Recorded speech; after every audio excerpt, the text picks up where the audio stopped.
It is good to be back, like Susan said. I want to share a lot of things today, but today looks like sweater and plaid shirt day. And this is my sweater that comes out once a year. And it's older than Megan. Not Isabel. So we do have traditions and habits, but I liked pulling this out this morning because it was chilly. My kids were up yesterday, as Susan mentioned, my grandkids, and we scaled snow walls. We built snow people. I have this Polaris machine with treads on it. You call it snowmo. So it's short for snowmobile or snow motion or whatever. But it goes up and down this monster hill I have, and the kids love it. But I get an ice cream headache. I just, this thing, just the wind just goes right through me. So even though we're in Antarctica, it felt much colder here. Much colder here. Yes, because in Antarctica right now it's summer. So you got to figure their summer, they average about, in the central Antarctica, it averages minus 28. Minus 26, minus 28. That's the average in the middle of Antarctica in the summer. The highest recorded temperature or lowest recorded temperature is 134 below. You just point your finger and it snaps off. You know, Patty and Terry, I know, were sharing about their adventures in the Himalayas, which had its ups and downs, but I know that they had an amazing time.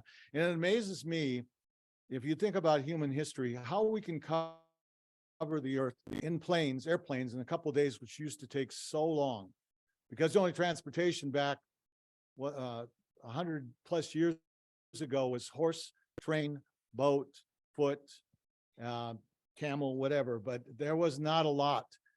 So we have now come a long way, even in where we started. So commercial air flights started in 1920s. So in all of mankind's history, flights have only been around for a little over 100 years, or right around 100 years. And we now can cover the earth in a couple of days. It's tedious, it's long, it wears you out, but you compare that to what people had to do and how they traveled before. We're very blessed. We get to see some amazing things. And I'll tell you, we've also come a long way how we ride on airplanes, because we were pretty formal. When people rode, they wore suits and ties. They had nice dresses on. They looked their best. They had the little Sunday hat on. The service was great, real plates and silverware. I can't imagine these smaller planes in turbulence. That had to be a little messy. But you compare that to how people ride in planes now, in their PJs or whatever clothes they find to put on. It's pretty simple. Of course, the service isn't quite as good even, but it just amazes me in that 100 years how blessed we are to be able to see things. I know Megan's trying to get back to China, and it'll only take a couple of days. She'll leave and be some stops. But Susan and I just got back from South America and Antarctica, like I said. Now, the difference in temperature in South America, we were on the border of Brazil, Argentina, Paraguay. It was in the high 90s in the jungle. And so you're just walking around and you're just dripping, you're drinking a lot of water and it's going right through you. But what we saw was amazing, because we went to a place called Iguazu Falls, and it's 275 waterfalls in the jungle. There's a little rainbow in the corner there. Susan found this picture, but it was just incredible, because even with the heat, the mist coming up and everything else was cooling. We got to ride a boat, and they went underneath the waterfalls, some of the waterfalls. We also took a helicopter ride over them, but it was just so beautiful. And this is God's creation. This is not something man put together. It's not a Disney attraction. It is just natural. Whoop, I took too many. Then we went on to Antarctica, like I said, and there was icebergs everywhere. This thing here is like a city block long. It's a little ways away, but it is just gigantic. There was Target-sized store things floating by, and they had 4 people when we went on the bridge tour. They had 4 people on the decks steering the ships around the icebergs. They could break through ice, but they're not trying to, chop the ice up. They're trying to preserve it. So it was just incredible. And God provides this parade of ice shapes. This looked like a duck to me, just floating along like a rubber ducky in a pond. But you look at the wind. There was one that was a palm tree. There was a flat thing, and then there was like a palm tree stuck in it. And I saw just a little tiny blades of grass. So that was not a palm tree, but it was amazing. This is the sea dragon in back. You can see that the teeth and all that. But the color of the ice, the formations, the more the ice has been there, the more compacted the ice, the more blue it gets. It squeezes the air out. There was tunnels created where it looks like they were carved out, the shapes and all that stuff. These were just floating by. This is a picture Susan took, a panoramic of the sun trying to peel through. And we were driving around on Zodiac boats to these different ice shapes and all that. This foreground, crystallized ice, it's very old ice. I don't know how much older you can get as ice, but it is Social Security ice. It is so old. And it's very rare, but it's solid. All the air has been squeezed out. It's just a pure chunk of ice. And then you can see the blue ice and the mountains behind it.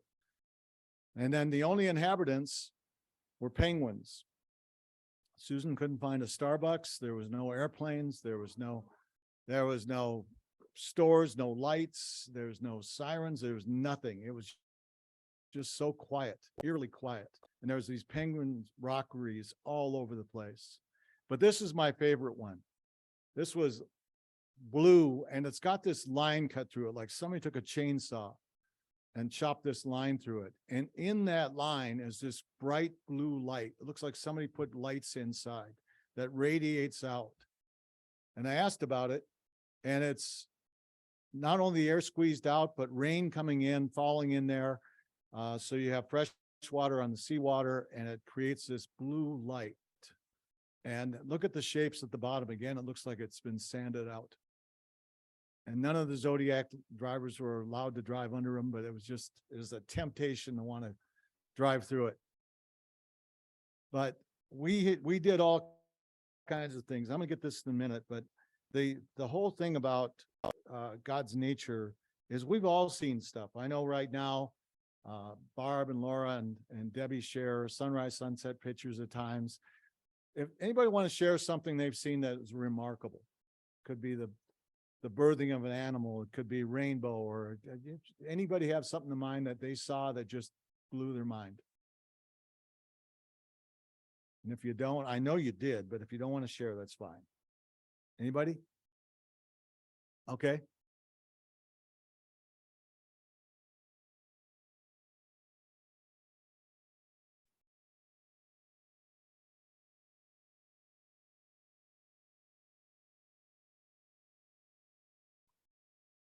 Three rainbows. Well, Barb, I've never seen three. I've seen two. Did you get a picture? Well, we'll have to get you up here. We'll have to put that as a pre-screen. Debbie, did you have something?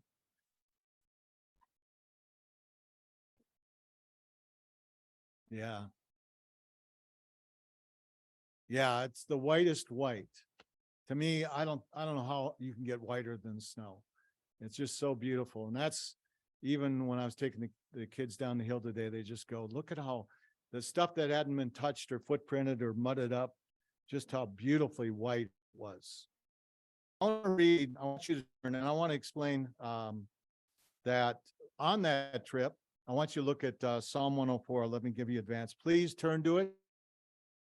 You on Zoom, thank you for being here. Please turn to us. I'm going to just give a disclaimer up front.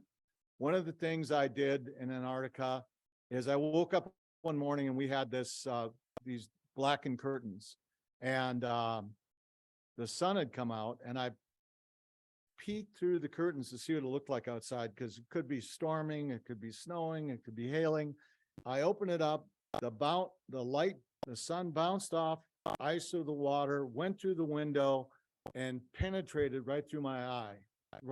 I could feel it in my brain. No pain, but it messed my vision up. I got snowblind, and I'm still trying to reconcile my eyes. My eyes are still not fully working together. So I'm going to read this the best I can, but please pay attention to the words in the Bible and not so much to me. Psalm 104, praise the Lord, my soul. Lord, my God, you are very great. You are clothed with splendor and majesty. The Lord wraps himself in light as with a garment. He stretches out the heavens like a tent and lays the beams of his upper chambers on the waters. He makes the clouds his chariot and rides on the wings of the wind. He sets the earth on its foundations. It cannot be moved. You covered it with the watery depths as with a garment. The waters stood above the mountains, but at your rebuke the waters fled. At the sound of your thunder they took flight. They flowed over the mountains. They went down into the valleys to the place that you assigned for them. You set a boundary they cannot cross. Never again will they cover the earth. He makes the springs pour water into the ravines. It flows between the mountains. They give water to all the beasts of the field. The wild donkeys quench their thirst. The birds of the sky nest by the waters. They sing among the branches. He waters the mountains from his upper chambers. The land is satisfied by the fruit of his work. He makes the grass grow for the cattle and the plants for the people to cultivate, bringing food forth from the earth, wine that gladdens the human hearts, oils to make their faces shine, and bread that sustains their hearts. The trees of the Lord are well watered, the cedars of Lebanon that he planted. There the birds make their nests. The stork has its home in the junipers. The high mountains belong to the wild goats. The crags are a refuge for the hyrax. He made the moon to mark the seasons, and the sun knows when to go down. You bring darkness, it becomes night, and the beasts of the fields of the forest prowl. The lions roar for their prey and seek their food from God. The sun rises and they steal away. They return and lie down in their dens. Then people go out to their work, to their labor until evening. How many are your works, Lord? In wisdom you made them. The earth is full of your creatures. There is a sea, vast and spacious, teeming with creatures, beyond number, living things, both large and small. There the ships go to and fro, and the Leviathan which you formed to frolic there. All the creatures look to you to give them food at the proper time. When you give it to them, they gather it. When you open your hand, they are satisfied with good things. When you hide your face, they are terrified. When you take away their breath, they die and return to the dust. When you send your spirit, they are created, and you renew the face of the ground. May the glory of the Lord endure forever. May the Lord rejoice in his works, he who looks at the earth, and it trembles, who touches the mountains, and they smoke. I will sing to the Lord all my life. I will sing praise to my God as long as I live. May my meditation be pleasing to him as I rejoice in the Lord. You know, I really love this. Blessed be your name kind of talked about this. But when it talked about the Leviathan, one thing it mentioned is it was the whales. Some said giant alligators or whatever, but to me, I believe this is talking about the whales frolicking. These whales were coming up and just doing their thing, and they were so relaxed. There's nothing to hunt or hurt them. The penguins were relaxed around people. The seals were relaxed around people. Because we haven't done damage to this place. It's unspoiled. It's God's handiwork, unspoiled. So these things would just come up and sink down, and they're just humpbacks and fin whales and minka. They were just zipping around. They were curious about the boats, and it was so special to me because earlier we were talking about when you see something in a zoo or something, it's pretty special when you're a kid, but as an adult, you want to see it where it belongs. Patty was talking about, I want to see a tiger. I just want to be faster than the person I'm next to. So if that tiger's hungry, if God considers you the food that he's providing, you know, people are God's most impressive handiwork, creations. Midweek on Wednesday, Greg was sharing some of the cellular amazing things about us cellularly. But I want to share a couple other things because I believe that we are very specially made and we are unique to appreciate what he's created. But sometimes we lose sight of that. Who's heard of circadian rhythm? That's your body has a process, a 24-hour process that it goes through. And you have biological clocks that start and stop. The liver works at a certain point of time. Your brain needs sleep to regenerate. Your body is coming and going, different processes going on, different events going on that we're not even aware of. They're just working on a 24-hour clock. Our heartbeat in a given day will go up to 100,000 times in 24 hours. Our brain allows us to make 35,000 decisions a day. Now you know why you're tired. Because if you're talking about a normal day of like 15 hours awake, 15, 16 hours awake, it's 35,000, 2,000 decisions every hour. We take between 20,000 and 30,000 breaths a day. So, you know, Jeff's heart is struggling. Sometimes we struggle with our breathing and we don't think about it. We just do it. But when we're struggling, then we realize what God has given us and we look for relief. And I think about a lot of things that go on, a lot of miracles that happen all around us all the time that we kind of close our eyes to. I know the Baileys and the Floyds, the Keys just had a granddaughter born, the miracle of birth. And Julianne had special things with her heart. But we prayed and she's come through it. I'm just amazed at the answered prayers that we sometimes take for granted. You know, the thing that differentiates us from other creatures is our ability to thrive and adapt. We make choices on who we get to be, where we get to go, what we get to do. We have a lot of things. Most animals are born and they stay in a relatively central area unless they're migrating animals. They stay, and the migrating, they are programmed to go one place and come back to that place, whether it's ducks or whales or whatever. But we make up our own mind on a lot of things. And there's constraints, there's financial, there's family. Sometimes governments will hinder our plans, like Megan's finding out. But we are blessed. We are blessed to live in places that we have the ability to see God and make choices, to be like a place like this. There's 4 seasons here. My wife and I and our son and daughter-in-law went to New York City last month. They got 4 seasons. But what they don't have is mountains and trails and lakes and natural beauty. They have man-made beauty. And it snuffs out God's creation. So much man-made stuff takes away from God's creation. And we lose sight. When we talk to people in New York, every one of them said how much they were looking forward to getting enough money to go somewhere else. I don't remember meeting anybody who goes, we're so glad to live in this city full of crime, full of people, full of buildings, prices. I think the average, correct me if I'm wrong, Susan, I think it was $5,000 a month was the average rent for like a 1-bedroom. 2 bedrooms, $8,000 a month. So if you're trying to save up money to get out of New York, you're throwing so much money into life that the chances are most people live and die not too far from where they grew up.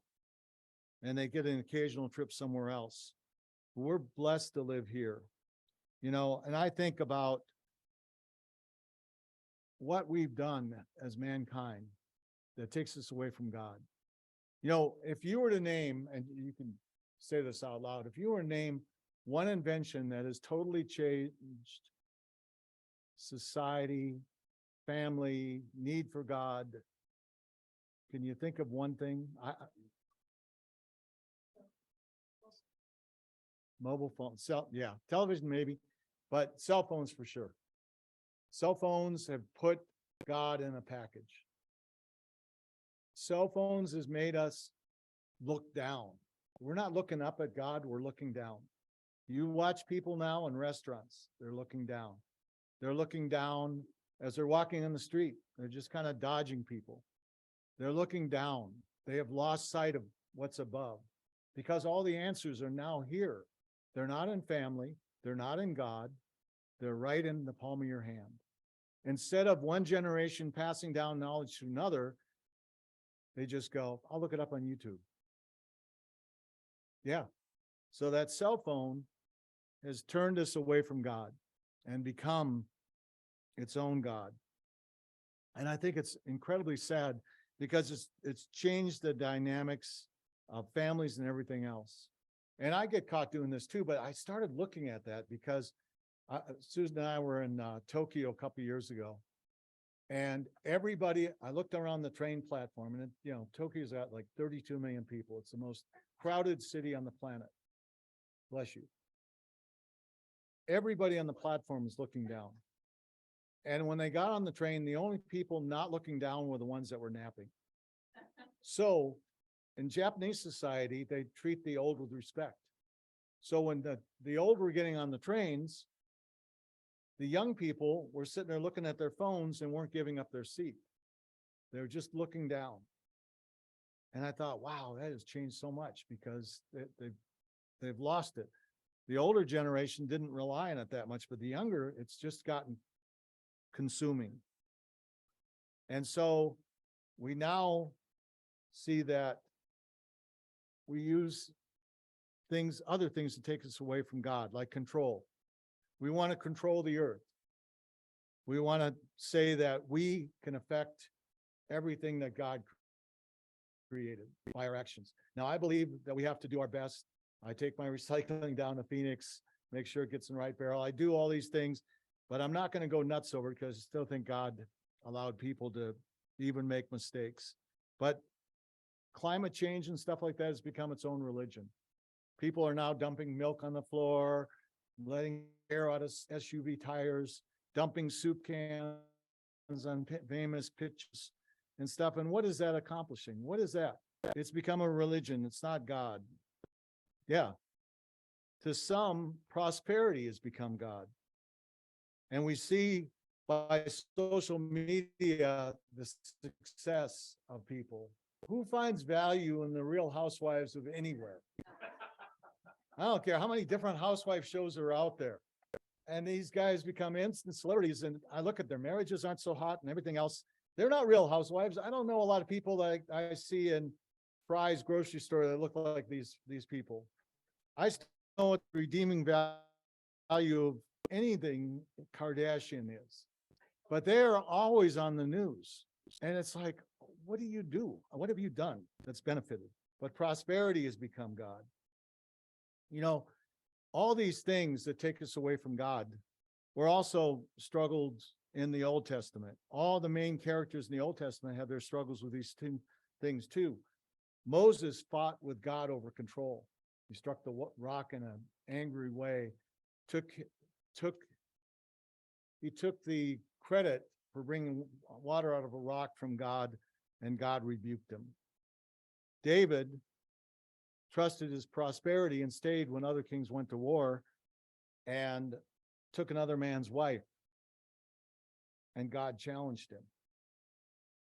And Solomon grew in understanding and knowledge, but eventually pushed God out of the way, and God left him, turned away from him. We do the same thing when we trust in control or prosperity or knowledge. We push God out of the way. And I think that's what's happening in our society now is people don't see a need for God because God is here. And unless something extreme happens, like a 9/11 or something else that really shakes us to the core, we hold on to our own God in our hands. And we stop looking up, and we stop giving thanks, and we stop realizing what we have is from God. And there is a living God. I want you to turn with me to Deuteronomy 8. Because God warns us about this. God warns us, Deuteronomy written about 1,500 years before Christ. So about 3,500 years ago, God warned us that this could happen. We read two sections out of Deuteronomy 8, 10 through 14 and 17 through 18. Hang with me, Zoom, please. It says, when you have eaten and are satisfied, praise the Lord for the good land he has given you. Be careful you do not forget the Lord your God, failing to observe his commands, his laws, and his decrees that I'm giving you this day. Otherwise, when you eat and are satisfied, when you build fine houses and settle down, when your herds and flocks grow large and your silver and gold increase, and all you have is multiplied, then your heart will become proud and you will forget the Lord your God, who brought you out of Egypt, out of the land of slavery. You may say to yourself, my power and the strength of my hands have produced this wealth for me. But remember the Lord your God, for it is he who gives you the ability to produce wealth, and so confirms his covenant, which he swore to your ancestors, as it is today. You know, that's one thing I did appreciate about being somewhere away from all the distractions. In Antarctica, there was a certain hike that Susan skipped, but I got to off Zodiac boat, go over this place. It's called Charcot Point, and it had this tall hill with a cross on top and a pile of rocks. And I went up there and I was just so moved by the sights. There was a bay down below. I should have put a picture up, but they called it the iceberg graveyard. The wind had blown these icebergs into this bay and they just parked. But it was all blue and beautiful. I got up to the top and ship was way out there. And I was talking to myself. I realized I'm talking to myself. I'm so moved by God. I'm just saying, oh my gosh. And I just sat there for a minute and the wind was blowing slightly. And it was such a moving moment, but I just could not help but think about God. Could not think that this is something that I got to do and got to see. And there's so little of that out there anymore that isn't spoiled by us controlling things. You know, Psalm 104 says it's God that gives life to freedom to provide sustenance. Animals know this as they live as they're designed, as I said earlier. You know, we were in Alaska last year and the salmon were going upstream one more time to die. And their process is they go out in the ocean, they get hunted and stuff, but the ones that remain come back and they go in the same stream that they had been born in. And they lay their eggs and they die. And so the stream was filled with dying salmon. And there's still a little current there, but they beach themselves. They lay their eggs, they beach themselves, and they die. And there's birds and bears and stuff that pick at them, but they were everywhere, just hundreds of them. Here's my theory of life. We as people by nature seek a purpose. And as we grow older, our purpose might change. We look for meaning, connection. We gravitate towards people with like goals. We start to think about our mortality. I know I am. We examine not only our own lives, but those around us. We learn to adapt to the ups and down nature of life. We go from creating a complicated, sometimes very stressful life to wanting a simpler, more enjoyable one. We have deeper, more meaningful talks with each other. And if we're really honest, we start to realize that there must be a God. There has to be a God for all this creation.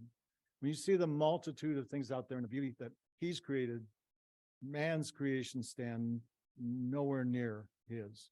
We start thinking as finite beings seeking a relationship with an infinite God.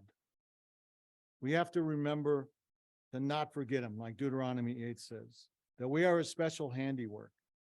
Not be distracted by all the noise that society puts out there, but keep hold of the special relationships in this room and beyond, because next year, I want to see what this picture looks like. And with that, God be the glory.